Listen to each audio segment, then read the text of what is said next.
Good.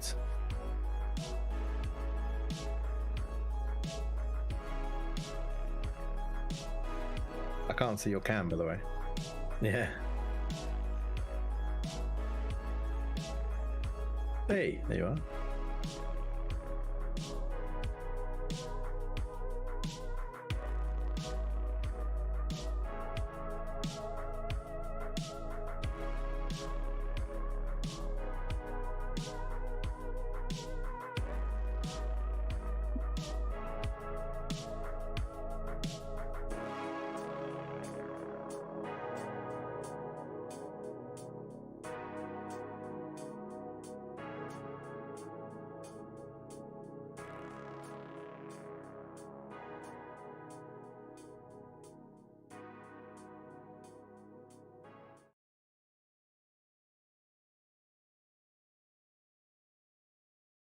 Yeah, just casual. Just keep it very casual.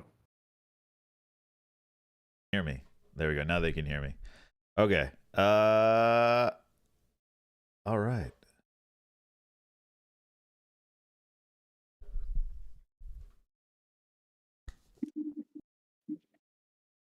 Good evening, everyone. Bit of a late start today. Times have changed. So did the time change for you last week, Cultured? No, my clocks don't change because I live on the equator. So I'm the one that always stays the same. Oh. I think, okay. Daylight savings happens, right? So that you get more daylight during the day for crops and stuff back in the old days. So if you're not right on the equator, your times change. Yeah, I mean, the problem is analog clocks. Those are the people that are holding us back as a society. They're outdated. They're outdated. Because what I would do is, like, my alarm, right? I didn't even notice my alarm. Yeah. You know, it's a, what is it called? What's it called? Nuclear, what's it called? The scientific clocks. There's a name for it. Yeah. Right. It automatically changes, right? So I don't even have to think about it. I don't have to go to my microwave or go to my oven and click, the hour button. Why don't they just atomic? That's what it is. Thank you, Mordecai. Atomic. Why don't they just gradually change it instead of bang? Why don't they just bin off daylight saving times and keep it so that no one has to change their clocks anymore? It's a thing from like the medieval times. So that farmers had crops and stuff like that and more daylight during the day. It's just nonsense.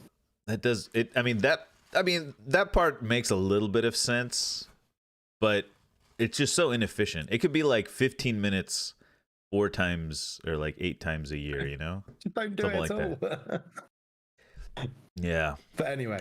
Okay, yeah. I think we just do the show on this screen. Yeah, it's a short show, guys. Milo is ill. We have to figure out a better timing arrangement as well. I think it can work. I just need to change my work schedule. Well, yeah, that's the thing. I work late. Yeah.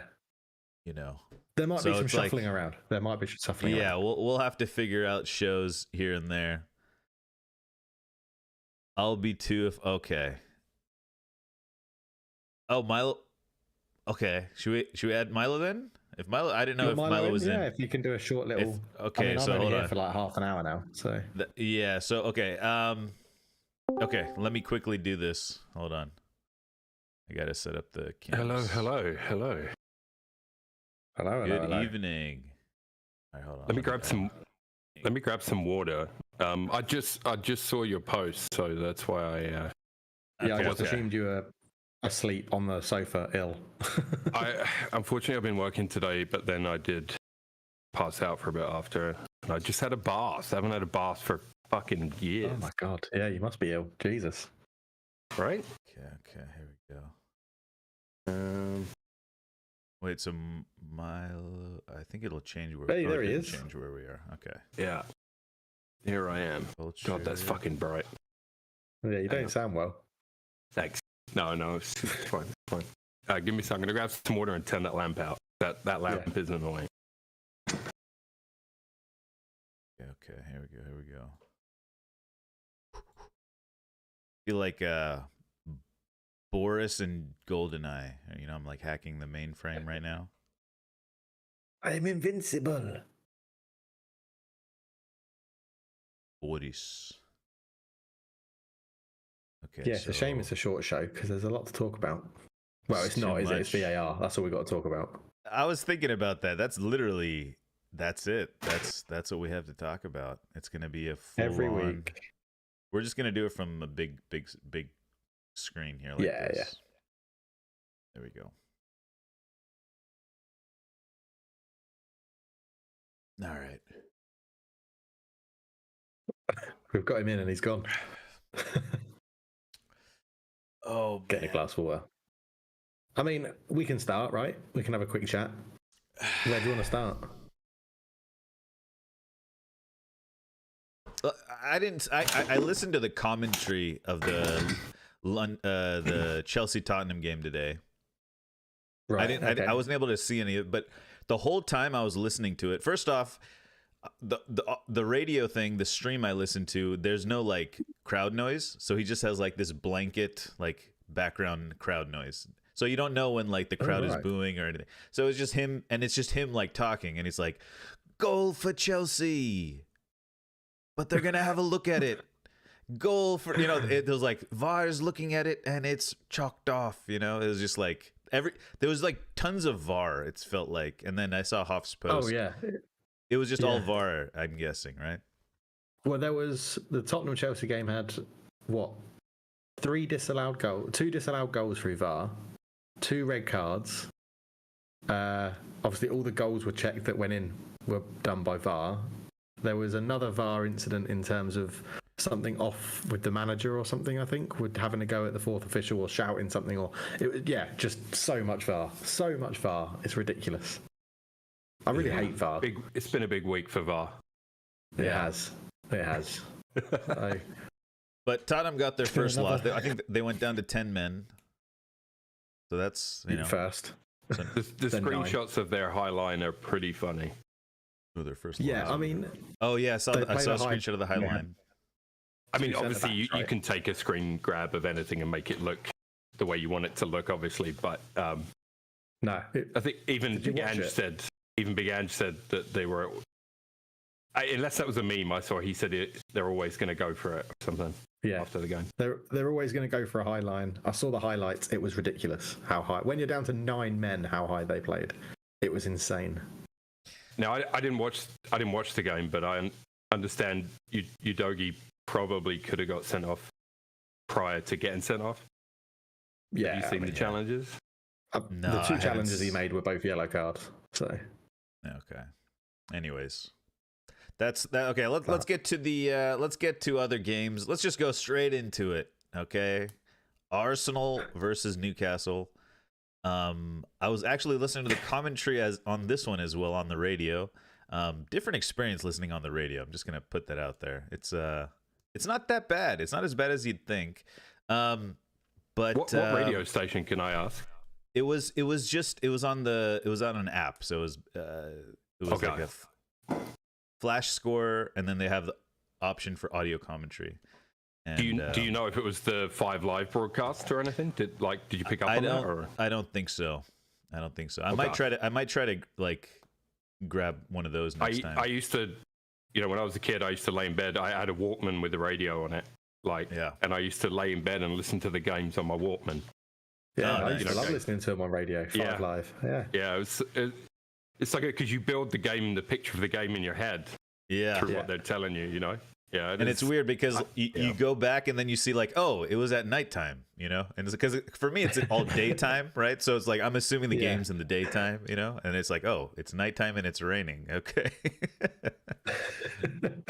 little things like that you put together. So nice.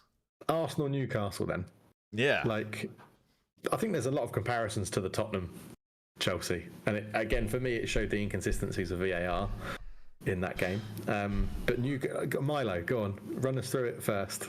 My number one takeaway from the game, believe it or not, is nothing to do with that. Is we didn't play well enough to win the game. That's what concerned me the most. Okay. Straight off the bat, that was my number one reaction. So, the VAR thing is going to be, is the ball out of play? Is it in play? We don't have the angle. We don't have the tech. For me, it's out of play. But I wish I could. Yeah. That one's really interesting, right? Because obviously United had one, didn't they, with Marcus Rashford, where the ball was in or out of play. Now, Arsenal, the thing I don't understand is why Arteta's getting so angry about that one, because the on-field decision was goal. So if VAR wasn't there, it would have been a goal, wasn't it? Yeah, right. Whereas Rashford's, or is it the other way around? Rashford's one was a goal and was disallowed by VAR. I thought Rashford's, the linesman called it out, and then VAR confirmed it that it was out. Right. Okay. It was a long time ago now. I forgot about it. So. But yeah, I guess we'll never know. The push, I can see both arguments on that. Honestly, I can see both. My bigger concern in that exact moment was Raya's positioning. And I actually called him out on it earlier in the game when I was chatting in Discord about it, because he did it against Chelsea and Mudryk looped that one in. Whether it was intentional or not, we don't know. I've just noticed that he might well be commanding with his feet, but he's not as commanding with dealing with crosses as I would like. So that's something that stood out to me. I mean, look, Joelinton, it could easily be given as a push. I listened to one pundit today say, if you look at all three parts of that VAR review, right, you've got a get out of jail free card if you're the VAR team. You know what I mean? Like you can give that not as a goal with one or the other.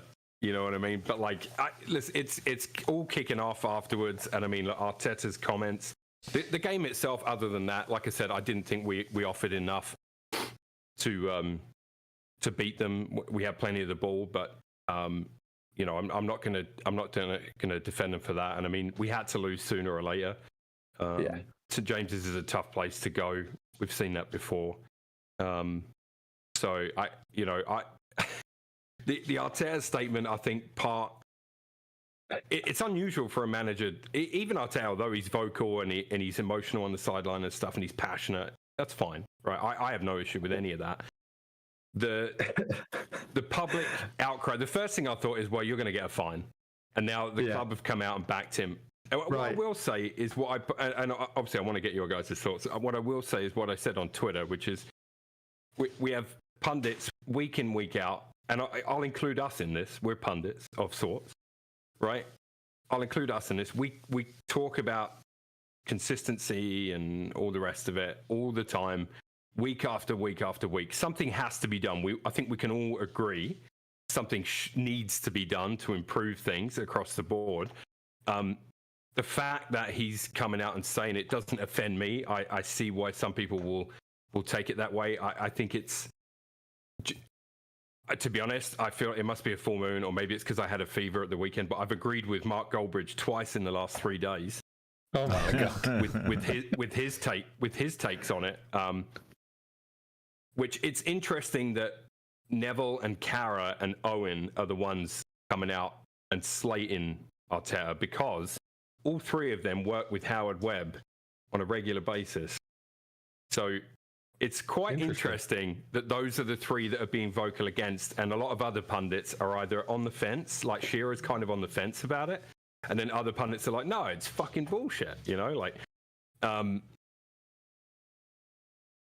end of the day, we didn't win the game, and I don't think we did enough to win the game. I don't think we deserved to lose the way we did, and I do think that goal probably should have been ruled out, but Raya should have done better with the cross, and then we're not having this conversation. That's kind of where I'm at. My thing with the Arteta rant is that I don't blame.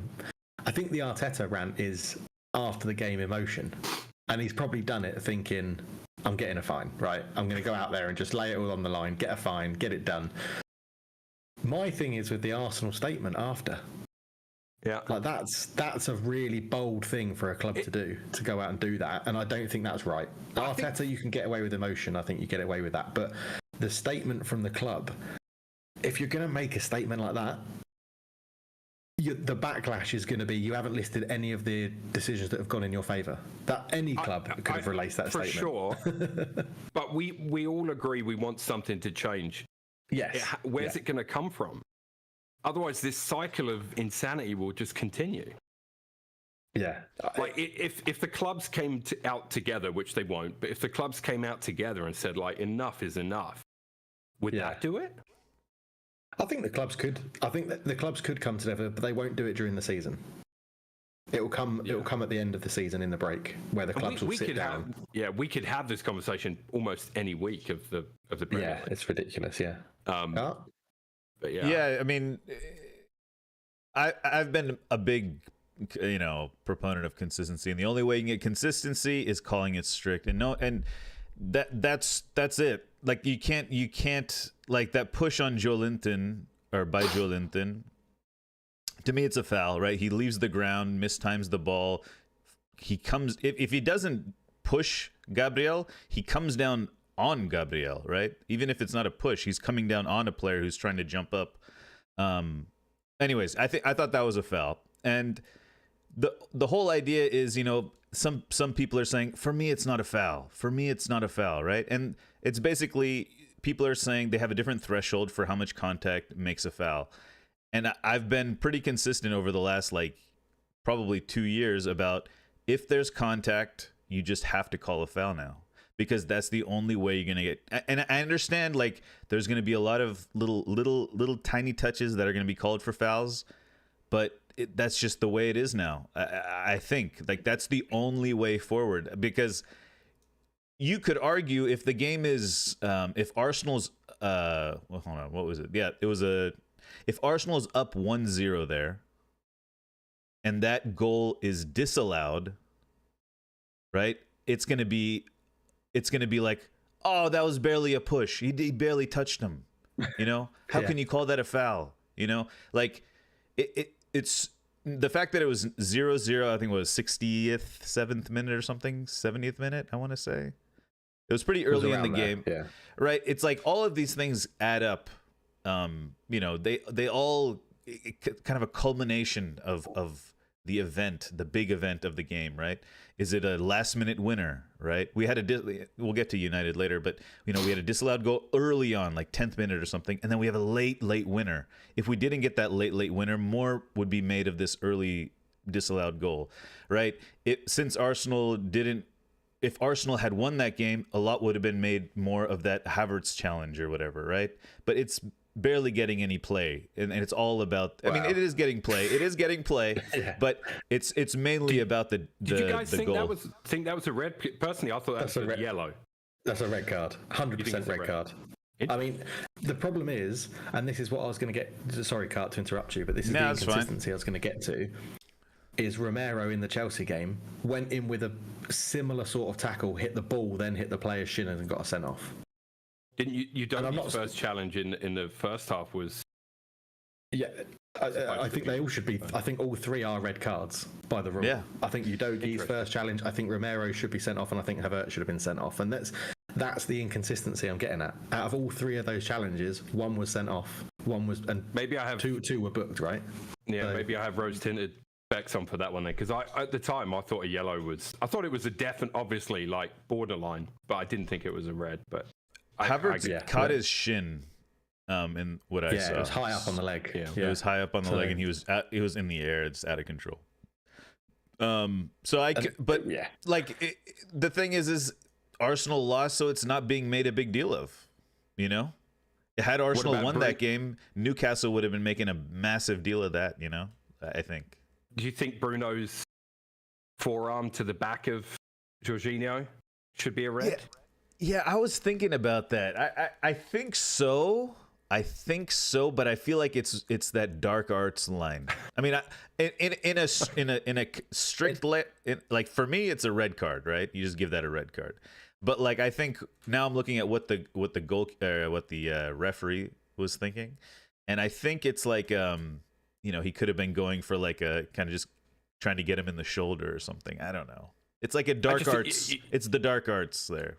It is, but to me, that's telling the rest of the league, oh, you can forearm a guy in the back of the head without worrying about punishment. That is not the message you should be sending to the rest of the league at any point. Red card for me, because 100% red card. Because not only that, he's not expecting that, right? Which could cause whiplash or whatever. I suppose if the speed was fast enough.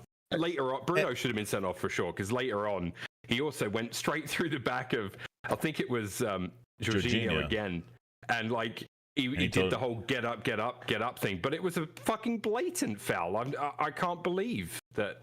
You know what I mean? It was. But they can't call yellows. Your VAR can't call yellows, only reds. Right. Yeah. But that, I think we've talked about that before. I think that should change as well. Well, personally. VAR is there to do, and I've said this about corners, it's there to correct clear and obvious errors. And if a ball takes a deflection and a goal kick is given, the VAR should be able to say no, it's a corner before they restart play in a split second, because that's an obviously incorrect decision. But I'm like, it needs sorting out, it needs clearing up, it needs a third party company to run it. Can we just take the Hawkeye goal line technology? Can we just spread the bar out to the corner flags? Just use the one they used at Qatar for the Japan on the line, when that was proven to be on the line. It was ridiculous. The offsides calls were better in Qatar. The ball going in or out of play was better in Qatar. It was just get that system across the world. Someone have the pride to say, you've done that better than us, and we'll use that system. I wonder if there's people that don't want this system, right? And they have to allow the game to get to this state in order to convince them naturally, almost. Otherwise, they'll feel like it's being forced onto them. The older generation will be like, no, get technology out of the game. And then something like this happens, and then they're like, oh no, we need technology in the game. Maybe in all industries, right? It takes a big event generally to change a lot of culture. Right. Yeah. Like whether it's aircraft and safety or Ford and cars blowing up or something, but it will take something big to change a huge amount of culture. And maybe that's what, imagine that Arsenal Newcastle game was a World Cup final, and you had that many inconsistencies from VAR and decisions and stuff like that. Maybe it needs something like that to happen, but it's beyond ludicrous, isn't it? And then you get the Man United game as well, where sorry to jump ahead, but the ref sent to a monitor to look for an offside. No, offside is either it's offside or it's not, and Maguire wasn't offside because he was pushed into that position. It was just ludicrous. I don't know. That's the thing. They just. I thought the United one was correct, personally. Really? Yeah. Okay. I thought it was right. Maguire occupies the defender from an offside position. It's just to me that's so for you, he was interfering with play. Interfering with the defender's play on the ball. Yeah. Oh, whether the defender would have got it or not, I don't know, and we'll never know. But obviously in that situation, he didn't. No, I can accept other people's opinions, but you're wrong. No, but no. You just have to call it. I mean, I'm a broken record when it comes to this stuff. I mean, my point is the same. Where I'm going to go when we talk about VAR. Because I was thinking about it because I listened to the Chelsea game and I was like, we're going to be talking about VAR because of the events of the weekend tonight. And I was like, damn, we're talking about VAR every week, And that's what you were saying, Culture. It's like you were like a couple weeks ago. You're like, this is supposed to. It's causing more controversy, rather than not. It's doing two things, isn't it, VAR? It's doing two things. It's exposing how bad refereeing is. And I think Milo mentioned it a couple of weeks ago. We don't actually know what it's like in Serie A or La Liga or Bundesliga in terms of the consistencies there, VAR is, because we don't watch it every week, right? Maybe we should make an effort and watch more football and it's see not how VAR is being implemented. It's not perfect. Yeah. It's not perfect. But I think everywhere it's exposing how bad refereeing is, and it's also exposing how badly the rules are interpreted or understood or written down, or however the process is behind it and things like that. And that's it's one of those things where I think the decision makers went in and went, VAR is going to be amazing because it's going to get more decisions correct, and they didn't list or think about any negatives that would come from it. The only negative they probably came up with is it will cause talking points, which then gets more attention on football. I have a solution, by the way. Go for it. My solution is don't show replays. That's it. No controversy. Ever. Basically ever. I mean, wherever that would just completely eliminate. Because the other day I was looking up Netherlands versus Argentina. I know it's a little crazy for someone, people who pay a TV subscription or whatever. So you just put a lot of people out of business. Exactly, but like But that would eliminate, because that's what screws the refs over is our slow motion replays and all these multiple angles, right? And that's how VAR came into existence, basically, because we have all these angles and we're not using them. And it's like Argentina versus Netherlands. There was after Argentina scored their first goal, there was a chance where I don't know who it was. It was either Gakpo or somebody was running into the box, and there was a potential foul. Argentina could have committed a penalty, but the broadcast didn't show a replay of it. But everyone was saying that it was a foul, that it should have been a penalty for Argentina or for Netherlands. But the broadcast never showed the replay, and lo and behold, you don't really talk about it. No one really talked too much about it. And forcing people to bury their heads in the sand. It's like, because to be honest, there's some moments in the game that'll go by. There'll be like a questionable challenge, maybe just a small challenge. Like it'll be like Pelistri running down the wing. He goes down, right? And that's it. We'll just say, oh, the refs tells him to get up. And then they move on with the game. And then some other action resumes. And we never see a replay of that one. Just, it happens like occasionally, right? And it's like, now you go back and look at the replay. It was a foul. It was a penalty that should have been called. But it was just, at the moment of the game and all that stuff. So question, would you rather have a world of football with replays or football without VAR? That's football with replays. Yeah. And have the talking points in the pub like Miley and I grew up in the UK. This was what you went and played football on a Saturday. You watched the football and then you talked about it. That was on TV, and you talked about generally refereeing decisions that were wrong or controversial, and it would be heated. It would be heated sometimes. I would prefer VAR with or whatever. VAR. What was the option? Strict VAR. But like the thing is or football without VAR. Football with VAR. We just like there's so many incidents during a game, and we just don't look at them all. Like Bruno Guimaraes, right? Hitting Jorginho in the back of the head. It's like it's just kind of glossed over sometimes. They just say, "Oh, it's Newcastle. It's a big game. It's a fierce battle. It just gets glossed over, and we just move on. And if no one makes a fuss of it, no one's gonna make, like, if you don't show the replay over and over again, no one's gonna care. But if you show the replay over and over and over again, people will start to care. I obviously that just like silences the. It's an interesting one, yeah. It's an interesting one because I think you need to look at the replays will still be accessible to people because it's the game, right?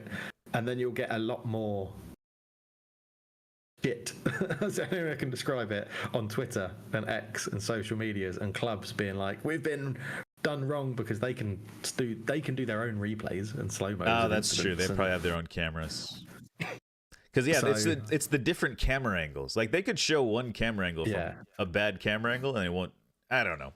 I don't actually want that to happen, but it's like it actually works because that, like, there was a foul on Pelistri in the box, could have been a penalty, should have been a penalty, but they didn't show the replay, and there's no talk about it. And also United ended up winning, right? So it's like in the moment you won't stress out about it if you don't see a replay. It's like if VAR looks at it, then we should see the replay of incidents or something. Like, don't show me a replay of something that is controversial and VAR doesn't look at it. You know what I mean? Unless they've changed their policy, they don't show the replays in the ground.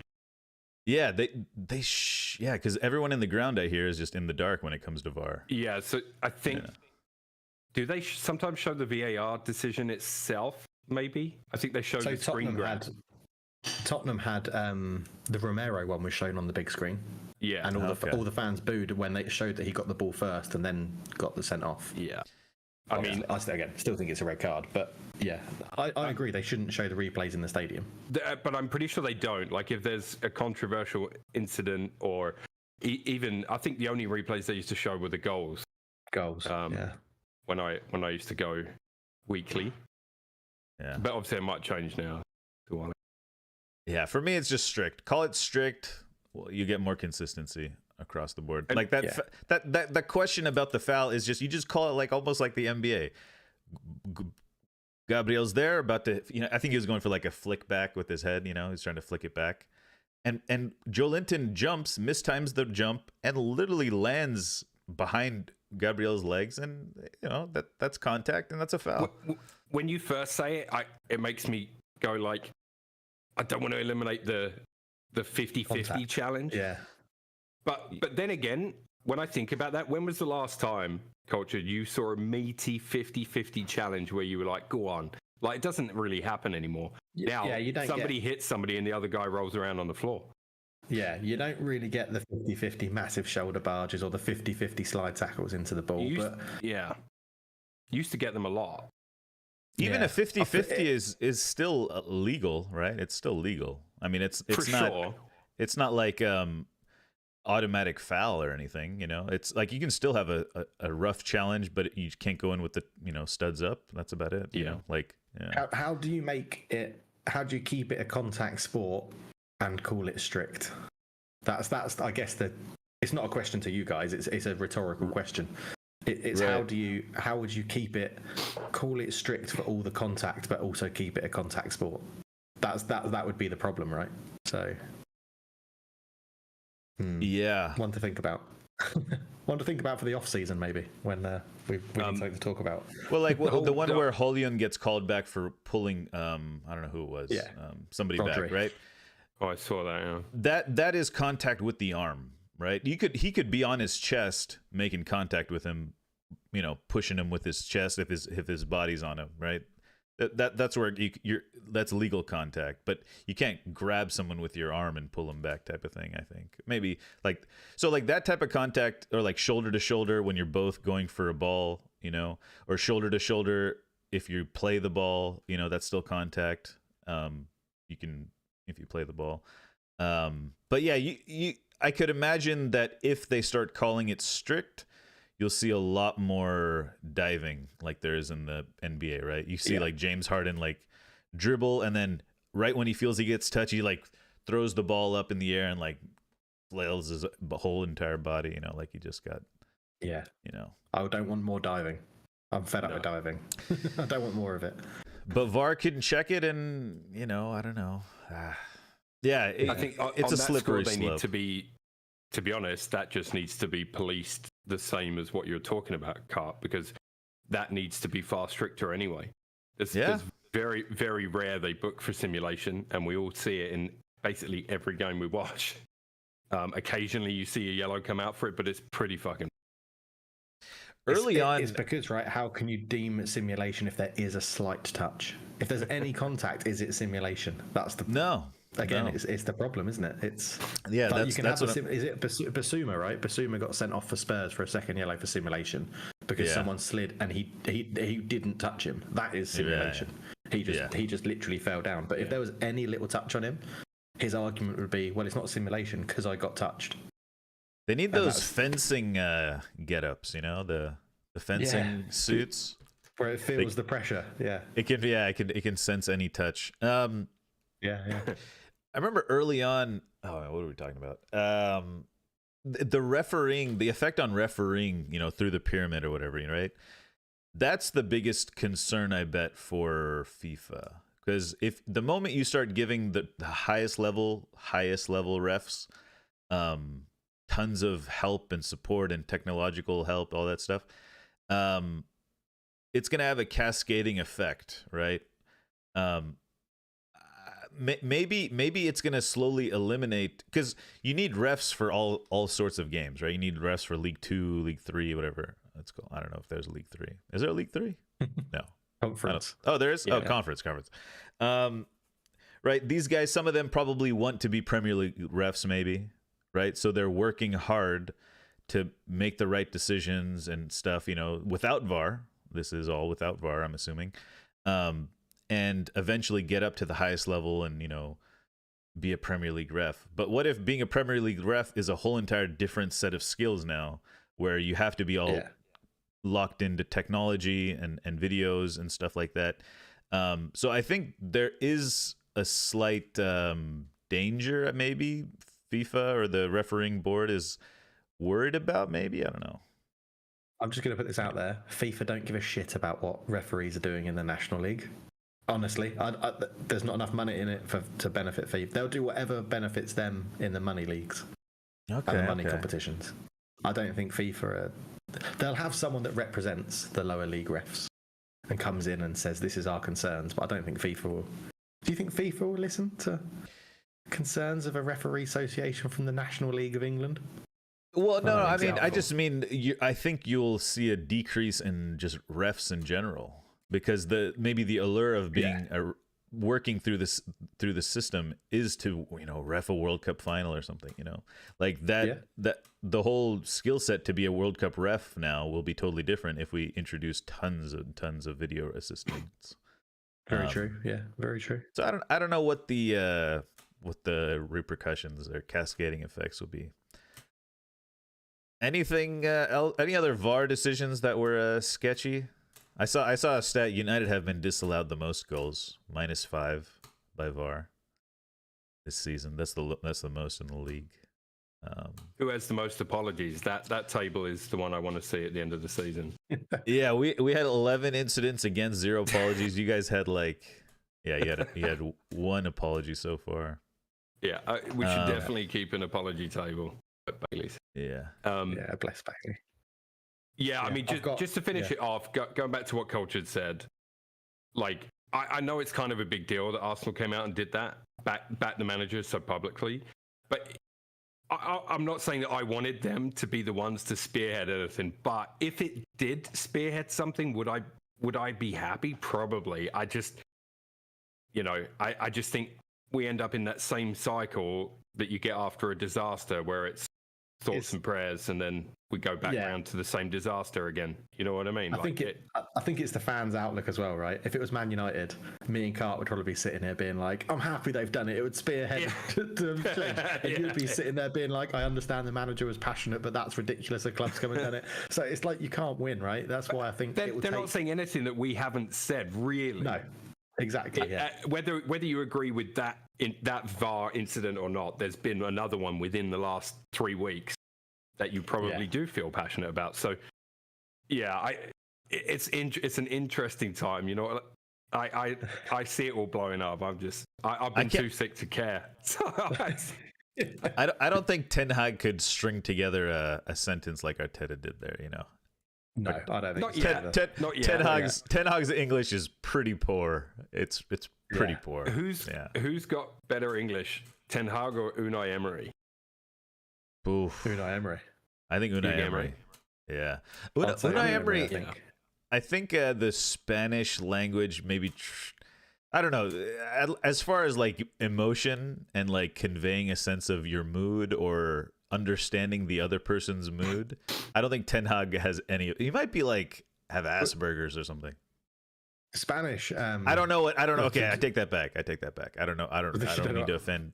I don't want to offend anyone with Asperger's. He has no charisma. Right. That's what I meant. That's what I mean to say. Charisma. Yeah, somebody else was saying that the other day. He's got no riz. Yeah, he's a country bumpkin, right? It's where he's come. I think it was Cart potentially saying it on one of his football phone-in shows. Someone was saying even for Holland, he's like from the his Dutch is like hard to understand for Dutch people. But I assume none of that matters for you guys. No, I don't mind. I like this whole general mentality. I like it. Yeah, these guys, everyone's a diva these days, man. Look at Rashford. You know, you see what happened with Rashford this week? He got benched. Yeah, apparently, he picked up a knock. Right. Yeah. But what it really was he went out clubbing after United lost to City. It's for someone's birthday, pre-planned, blah blah blah. it was his birthday, and Ten Hag. Well, from what I've heard and read, Ten Hag didn't have a problem with the birthday party. It was the fact it was going on till like 2:00 in the morning. Okay. Was Lewis Which I can Hamilton understand. Which I can understand. Like, was Lewis there? was Lewis there? Who knows? No. See, he was too like, I busy could going just backwards in imagine. his Mercedes. I could just imagine Rashford like hearing everything from the manager, and then someone texting him being like, "Oh, did you get benched because of that?" And he's like, yeah. But look at my outfit, or look at my fit. I don't know what people would say in England. Like, and he'd be like, look at my fit, and then he'd like send a picture to his friend of like him wearing all jewelry in the club, blah blah blah. Like, I'm serious. Like, I think this is the mentality. He comes out, he's like, world hunger, children, work hard, Manchester United. The way your mind works never ceases to amaze me. It's amazing. It's amazing. Dude. Yeah, just right. He needs help. I've got 5 minutes. I've got just over 5 minutes. So let's touch on things that aren't VAR. Okay. What else is there to talk about? Oh my god. Jeremy Doku is phenomenal, and it annoys me. He's very good. It annoys me. I used to sign him from Anderlecht all the time on Football Manager, and I got really annoyed when Man City signed him, because he obviously went to Rennes and then moved to Man City. But he looks the antithesis of Jack Grealish at the moment, doesn't he? Jack Grealish has had that beaten out of him, that ability to take on a man. Well, it's who did they play? They played who did they play? I can't remember. But for me, it's like Jack Grealish is more of a consistent player, consistent winger, and Doku brings the X factor off the bench in big games. Like, if they're playing like a tough team, Grealish starts, Doku is an impact. But if they're playing like a lower level team, they'll just throw Doku on for the minutes and experience. It's like they have a really good system, and a really good when they signed contrast. Grealish, he was the X factor. Grealish was the X factor. Grealish, I thought when he they was signed their, him, was their X factor last season. was the skillful. Yeah, But he wasn't a quick dribbler like Doku though. He was always like kind of like he was not quick, but he was very skillful. Yeah. He was very, very skillful. He's like retained possession, kind of. He and is then pass now. back. Pep's beating it out of him. Pep's made him a robot. I guess so. Retain Yeah, that's possession. true. Go down the wing, cut back, and pass backwards. That's what Jack Grealish does. Yeah. I thought a lot of Haaland goals came from that sort of play last season, and then this season they haven't really played Grealish, and could be one of the reasons. Quickly, we could talk about Ballon d'Or. Messi winning it. You guys have issues with that, or no? Yes. I mean, has he had the best season out of everyone in the world? No, but he won the World Cup, so.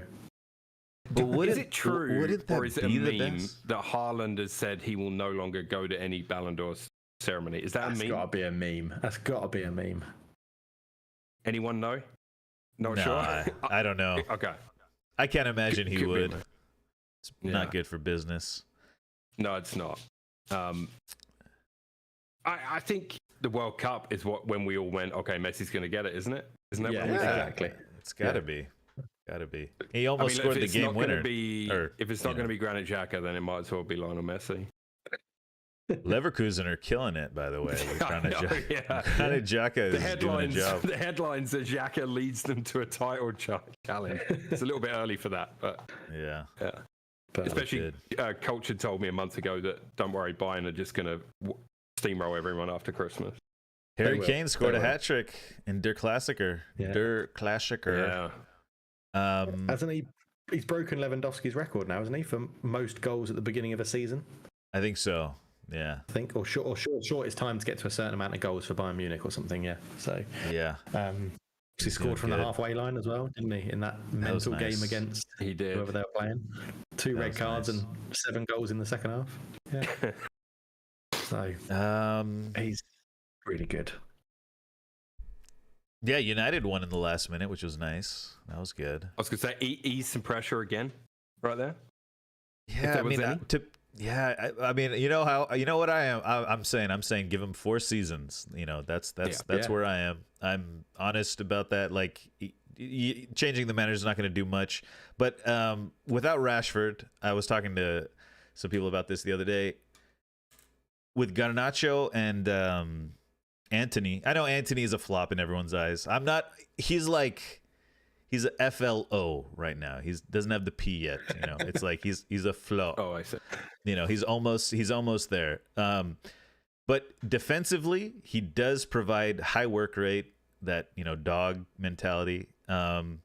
And Pellistri, when he came on for Anthony, also kept that high pressing. You know, it's almost like when you take the ego that is Rashford out of the team, you have all these workhorses, you know, and they work hard for the team constantly because they don't have somehow the God-given Cristiano Ronaldo ability to just walk around the pitch and, you know, press every now and then and flap your hands around when no one else helps you or something, and then get the ball and okay. Now I don't want to go on about Rashford. Before Cultured has to run, I got to ask you both. I got to ask you both. Now, I jokingly, I went into Cart's Friday night phone-in stream, and I said I'm placing a bet that Ten Hag is gone by Christmas. So, I was joking because I've never been one for like the manager has to go straight away. But in today's football, right, if the results don't change significantly for the better, is that not what always happens? I'm not saying it's the right thing, but like, let's say, I think I looked a couple of weeks ago, you've lost 5 home games, right? Yeah. Across all competitions. 5 game. Oh yeah, home game. Okay. Yeah. So like, obviously Old Trafford, you know, that's got to be a place where you get the wins, right? Or you want it to be. Your home, you always want your home to be a fortress to begin with. So like, you know, if results don't improve, I'm not saying they won't.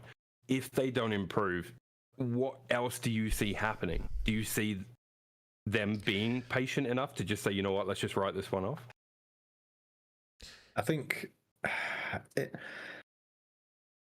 they will be a bit patient with him. If results don't improve, it gets a lot tougher. But I think you can look at Arteta, Klopp, people like that they've never immediately hit the ground running. I mean, Ten Hag, third and a Carling Cup win, was a very good first season. I don't think anyone really. I can remember talking about it and saying that if we get 4th, it's an added bonus, right? We just want to see some better football. And now we've got worse football than last season and worse results, but we've missed our whole back 4. I mean, we have the same exact number of points as we did at this point last season, by the way. There you go. There you go. So stats, but do the people that make those decisions look at those stats? You know, or is it?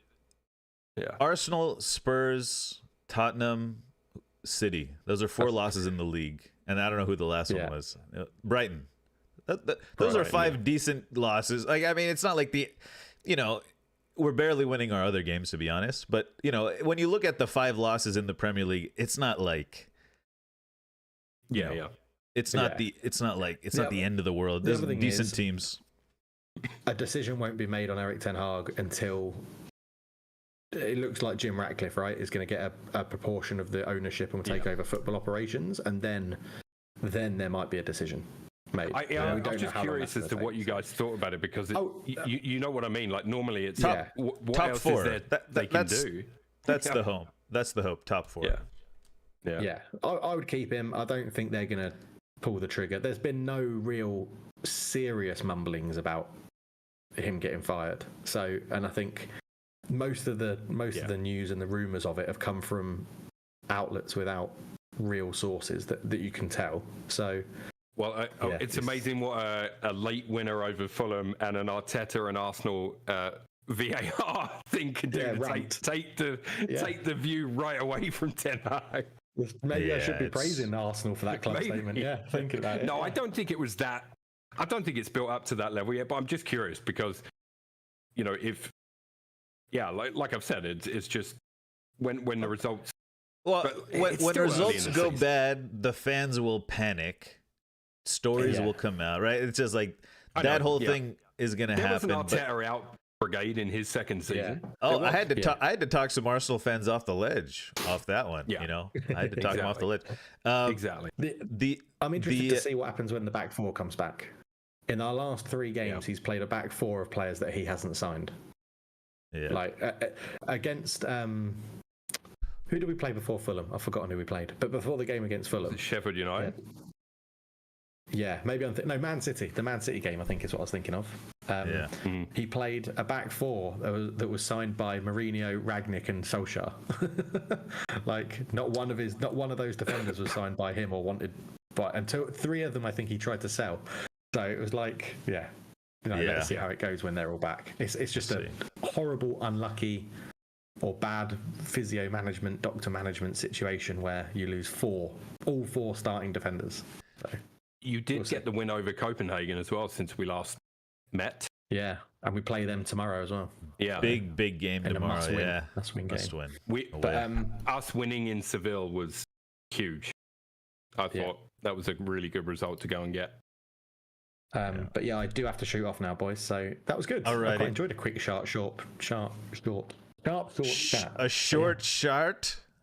Is that what you said? I enjoyed a short chart. Completely enjoyed a different. short chart. Completely different. So, excellent. Well, thank you guys. Unbelievable. Alrighty. Lovely stuff. Let me know. I assume we'll just put this under weekly roundup on the channel. So Yep. Sure. I think so. Speak to you soon. Bye. Get well soon, Milo. Thanks, mate. Yeah, appreciate it. Alrighty. Oh, it's all messed up. Hold on. Chat. Oh yeah, look at that. I was trying to. Ozzy said, "How good was Tottenham v Chelsea?" I mean, probably good if you're a Chelsea fan. I don't know. Tottenham fans seem quite okay with how they've started. You know what we didn't talk about? That Luis Diaz.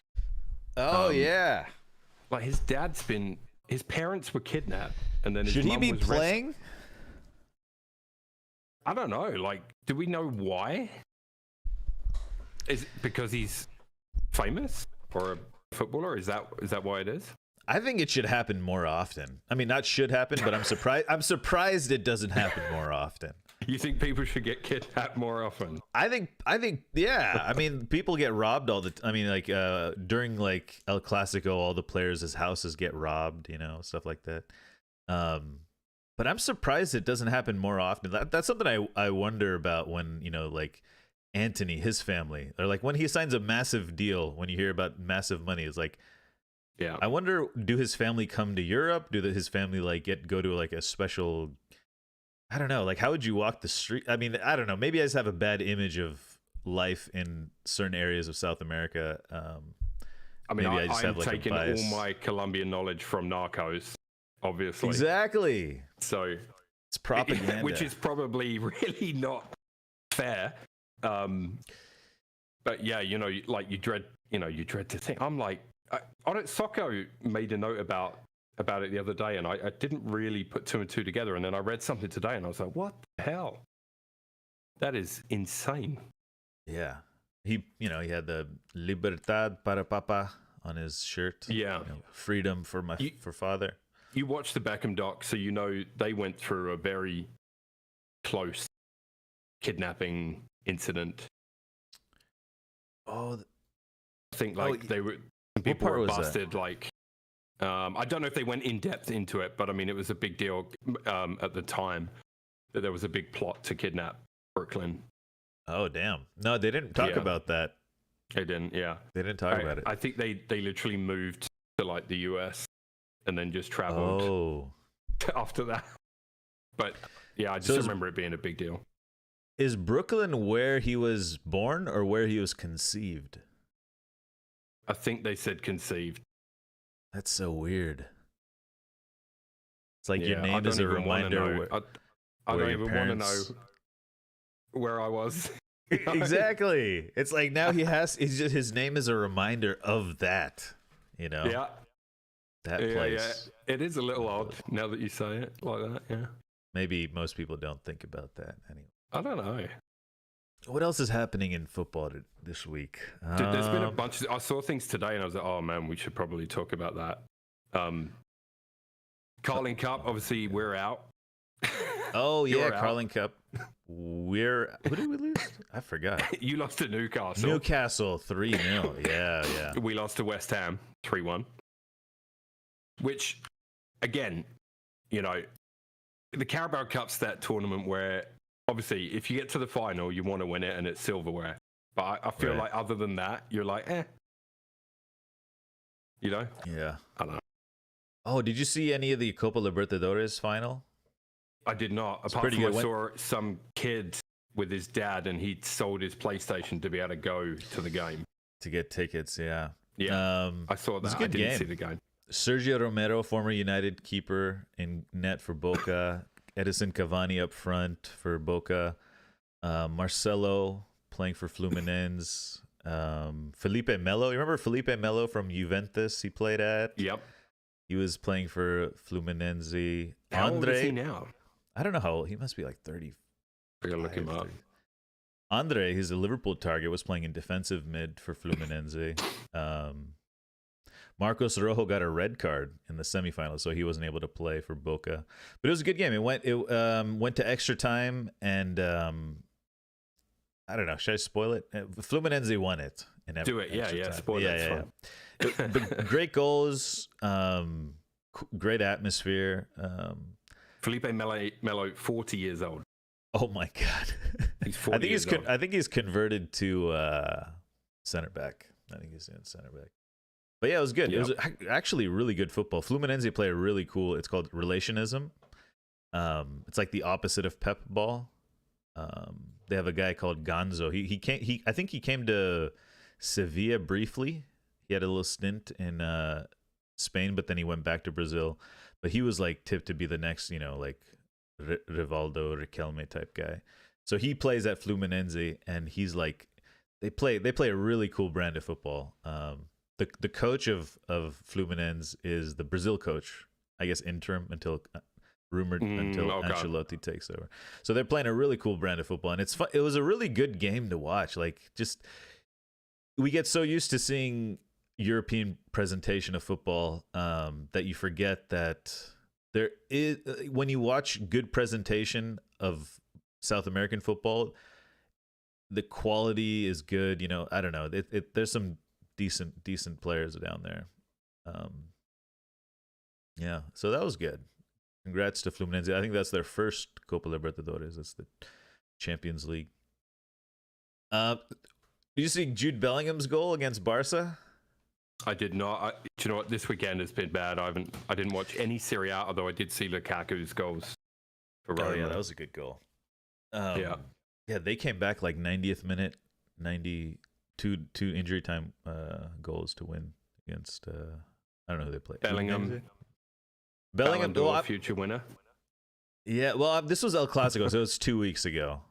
It was so he scored an future El Clasico. Winner of the Ballon d'Or, maybe. Definitely. You think so? I think if he takes England to like a World Cup final and has a good season if he takes England to like a international, if he does well for England internationally, and he has a good season with Madrid, he could win Ballon d'Or for sure. Maybe solely on Madrid form, maybe not, unless they win a lot. I'd love to see it, but I don't know that Southgate would give him the freedom that he needs to. I feel like he needs a lot of freedom, right, in the final third. Yeah, but I mean, you never know. You never know. Seeing what he's, if you're watching what he's doing for Real Madrid, you've got to think, okay, how do I replicate that exactly? Like that should be his goal. Like, yeah. Oh, Ads is talking about Ange. Let's see here. Yeah, I saw it. Justice for Ange, pure corruption. Ange cooking so much now they have to cheat him out of wins. Romero won the ball. Sterling dived twice. No red, corrupt. I hope he calls them out. Chelsea cheating, always disgraceful. Anything to save them from relegation. Unbelievable. Does the Spurs loss take a little bit of the sting of the Arsenal loss off? From me? From an Arsenal fan perspective, you mean? Yeah. Because they were the only other unbeaten team. Yeah, they were. Yeah. So I mean, yes, but again, it's so early. If it was February and they were still unbeaten, I'd be much more thankful. Yeah. But I see on Sky Sports their headline. Apparently, Postecoglou said, "I'm alone in the wilderness, wanting referees to regain authority." Regain authority. Yeah. Maybe the challenges were flying in. The ref didn't do something about it. Maybe that's what he's talking about. Or I didn't. Maybe. I mean, yeah. even his team were so fortunate, right, with VAR recently. Yeah. The Liverpool game. Yeah, I don't know. I mean, it's an interesting one. He's very, and just seemed to be very chill. The media just lap him up though, don't they? They just lap him up. I like him. I like him too. I don't mind him, but I ain't buying it. All this nice guy Eddie Ack. I think one day we'll see the real Ange. Maybe. Harry Kane has broken the all-time record for most goals in a player's first 10 Bundesliga appearances. 15 goals. Jesus. Yeah. That's pretty good. There you go. David De Gea writes under Bruno Fernandes' Instagram post, "You are not the right captain," and then with the face with the zipper over his mouth, because everyone was talking about Bruno not being the captain. He should be stripped of the captaincy, you know. Roy Keane came out and said something I think I watched a video clip of him talking about that, right? Yeah, Keown as well said that he should be stripped of the captaincy. Keown? Martin Keown? Okay. Yeah, so I mean, tons of people. I'm not a massive fan of, for issues like that. I don't really think it's another club former player. They've never played for that club. Do you know what I mean? Right. I don't know that Keown should have much to say on that. But when Roy Keane speaks, you would think some people listen. I know he's a fiery, grumpy old man, but yeah, I'd rather listen to him than Gary Neville any day. Yeah, true. No, but I mean, I guess the question is, who are you going to give it to if it's not Bruno? You know, that's the kind of situation is at United. He's probably the best we have, I guess. You know, in certain ways. Yeah.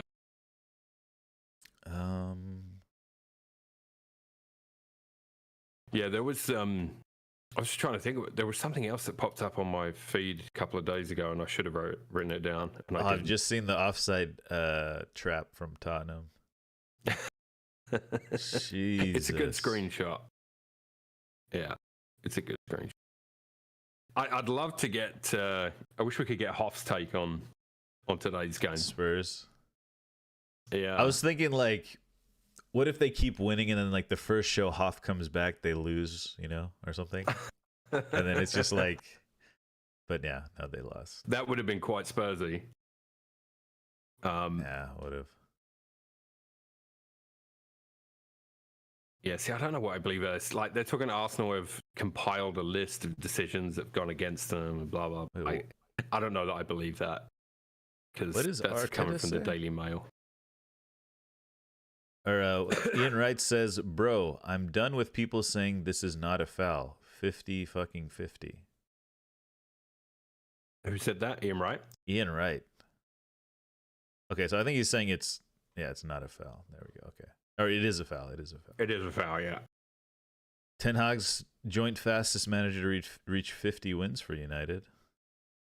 That's right. That's the stat I read this week, which is really interesting. So it's about perspective, isn't it? I guess. Yep. And from the outside in, I will forget all the nuances of that. Do you know what I mean? As a fan of a different club, I will forget all those nuances and just be like, oh, another loss. You know, Let's see what's chat saying. They've booked Ange for nothing. Juve have 6 clean sheets in a row. Allegri keeping his haram ball going. The media want Ange to fail because he's ex-Celtic. They hate Okay. I really don't think there's an anti-Celtic agenda in the Premier League, ads. The Prem table is looking so nice and exciting, by the way. I got a nice title race, lots of teams. Okay, yes. Hopefully it continues, Iran. I think Iran's being a little, is it facetious, the words that come to mind? He's being a little, he thinks everything's rigged. Everything. He thinks everything is rigged. A nice, exciting as the standings go right now, it is quite tight at the top, right? Yeah. So hopefully it does continue. Okay. You think everything is rigged. Pretty much everything. What do you not think is rigged?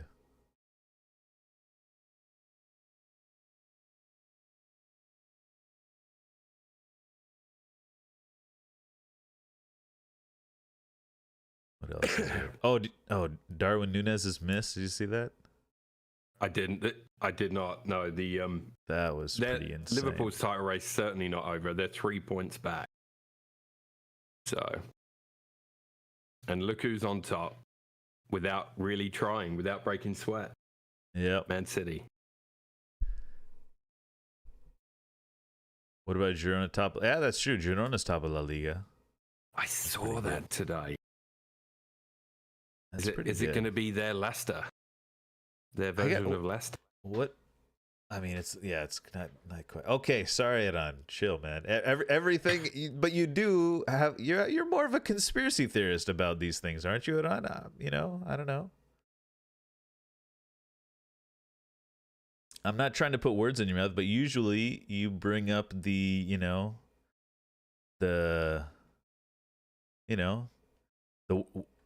world order, who's running things, type of thing, mentality, right?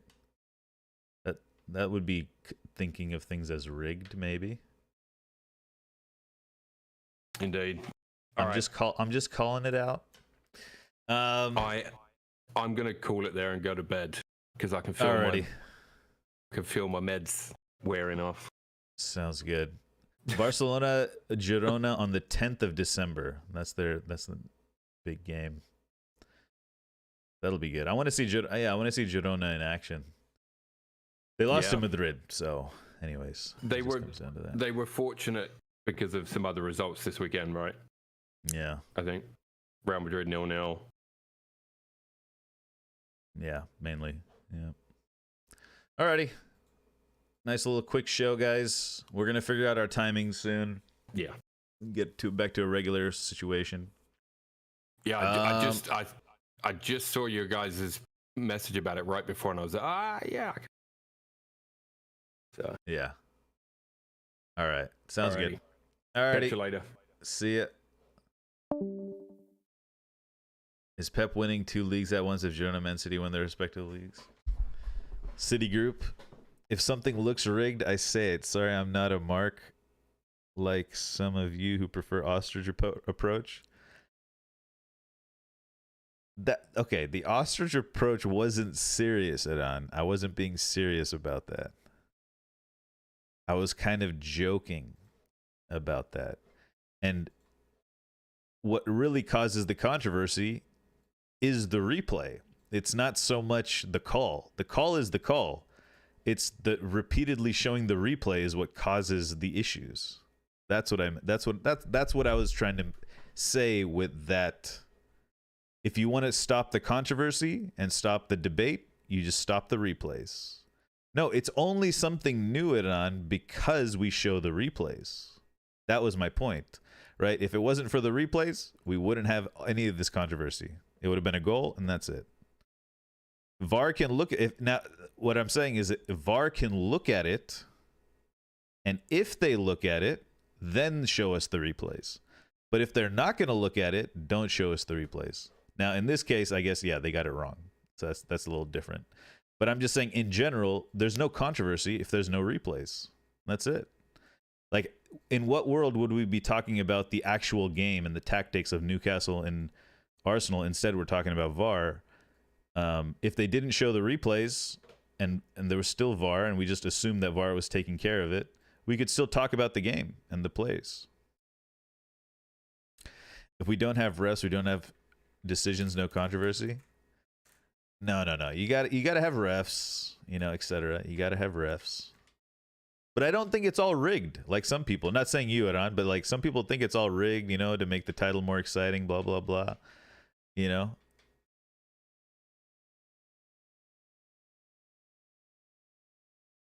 Adon, so don't get mad at me when I call you out for thinking everything's rigged. That's all I mean. I'm not saying everything. Okay, yeah. Eggs are white. Oh, it's rigged because, yellow sun and white around the egg, Yeah, I heard that on the radio as well. Van de Ven got injured. Romero's out for 3 games now because of a straight red card. Was it straight red or was it 2 yellows? And then, now Madison's injured. Apparently Achilles, the commentator said. Straight red, yeah. So he's out for 3 games.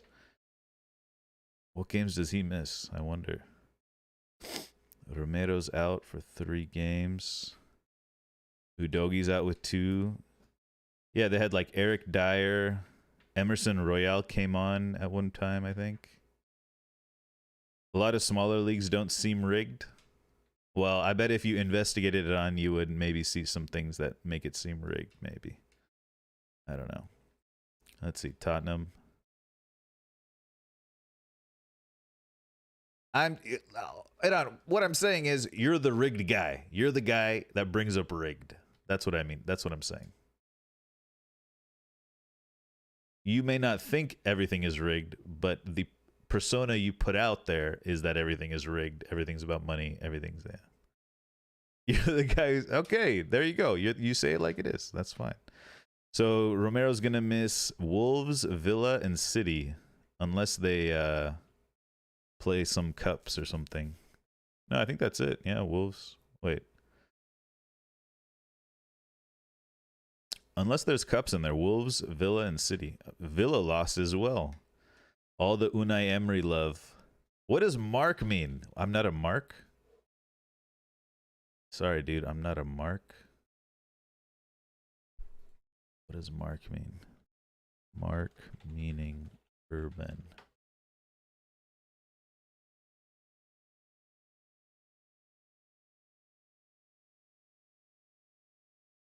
I was so dope sick yesterday, everyone was looking like a mark.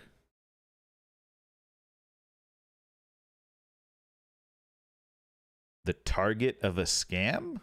Oh, okay, I see what you're saying. But I feel like, okay, to think that you're not a mark, you have to buy into the theory that there is a mark, you know, and you're not going to be one of them. Which, in a way, your mindset is in one of marks exist, which would be a conspiratorial world, a conspiratorial landscape, right? If I see BS, I say it. Okay, okay. We watch sports, so we're all marks, I guess, right? But like, if we don't notice it, we're marks. But if you notice it, we're not marks. But the whole idea of mark. No, look, and Iran, look, and I'm not saying you're wrong for thinking that everything is rigged. I'm just saying you think everything is rigged. That was my original statement. That's all. And that's fine. Okay, everything, you know, like most things, you think most things are rigged. Okay, everything is not. But that's my point. That's all I was saying. And it's not. That's the viewpoint. That's your viewpoint. That's fine. I don't want to. Yeah, maybe I'm a mark. I don't know. Maybe I'm a mark. But I don't interpret myself as a mark. Anyways. Okay, so you don't think anything is rigged. Oh, good. Okay, that's good to know because, you know, you're not going to see the evidence. I mean, I guess Juventus is evidence. That's it. Or people who there's evidence and convicted or evidence and not convicted. No, but Iran, by mentioning that the table looks nice right now, then you just by the fact that you're bringing it up at that point, you've muddied the entire league at that point, right? Right? By saying it's rigged, by saying match week 1 is rigged of the Prem, you're basically saying the entire league is rigged. Do you see what I'm saying? Like if you think a section of a cherry pie is rigged, the whole cherry pie is rigged because all the ingredients are mixed together. You know what I'm saying? You can't say like this slice of cherry pie is rigged. Look at the table this week. It looks so nice. We have good races all over the league. But the next slice, not rigged. No, it's all rigged. It's all mixed together. The batter is one. That's what I'm saying, Banana. Like, once you believe it's rigged, everything is rigged. That's what I'm saying. Right? You can't not see it being rigged. One bad referee decision, it's probably rigged. You know? A player making a weird mistake, probably rigged. A player coming off injured, probably rigged. You know? Xavi not starting this player, it must be rigged. You know what I mean? It can just, it's not just, okay, well, that's my point. That's my point it on. It's just 1 becomes 2, becomes 3, becomes 4. Like, you know, once you buy into it, everything is rigged. And that's why I said what I said earlier. But I'm explaining it to you because it seemed like you got a little defensive about it. But that's what I meant. Like, once you believe in rigging, then it's all rigged. That's my point. And it's not necessarily a bad thing, you know. I'm not exaggerating. I am extending your mentality.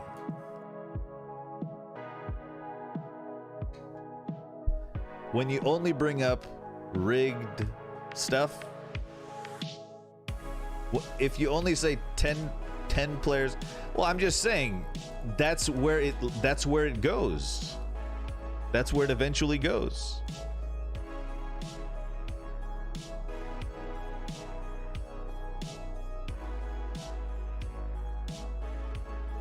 Like, why was Bruno Guimaraes not sent off? Must be rigged.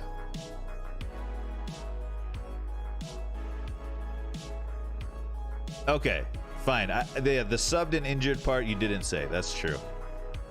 But I'm saying, why not?